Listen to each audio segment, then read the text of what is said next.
Next up, we got Woolworths, which is a combination of food and clothing retailer operating in South Africa and Australia.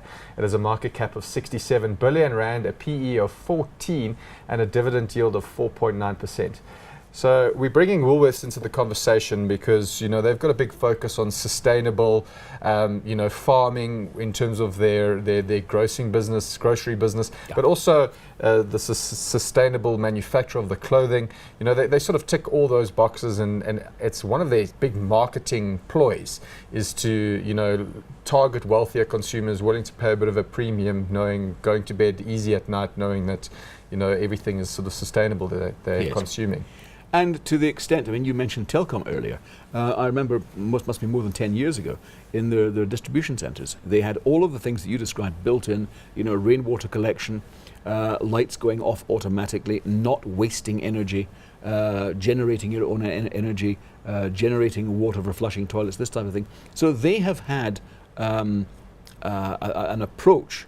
They've embraced this whole environmental friendly thing from various aspects for a long, long time. I think it was mainly Simon Susman, the previous CEO, who started this off, and he's passionate about it. So yeah, there's no doubt about it. I mean, they undoubtedly lead the pack when it comes to retailers out there practicing what they preach. Let's look at the share price there, and it's been a bit of an ugly story in more recent months.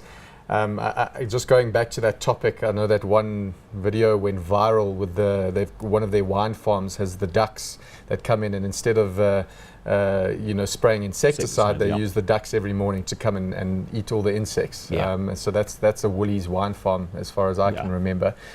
When last, I mean, you've been analysing retail for a fair amount of years. Long time.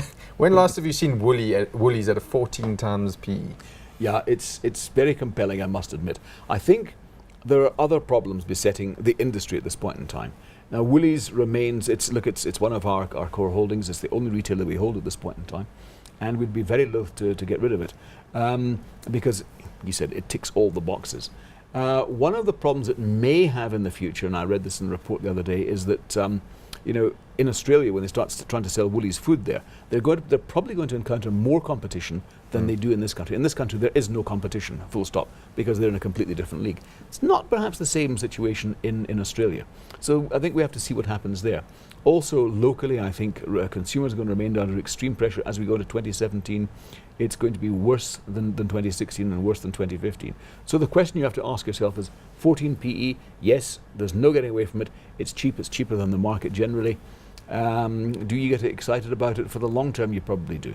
I'm going to agree with you there. I read that David Jones report. They did state that a lot of the big competitors in Australia were targeting more value for money type food sales, whereas with David Jones, they want to go more exclusive, like they do here, you know, buy quality over quantity, healthy, and so on and so forth. So I think they'll get it right because Ian Moore has got it right in the past. They've got a great management team to implement that. Yeah, I mean, he ran Country Road in Australia. He calls himself Australian these days, but he's Scottish originally. That thick Scottish accent still. And look, he's a tremendous operator. So if there are any incipient problems there that we're not aware of, I think he will sort them out fairly rapidly. So you're hot on Woolies? I have to be, definitely. I'm going to agree with you there. We have it in the portfolio. We're going to remain holding it in the portfolio, hot on Woolworths.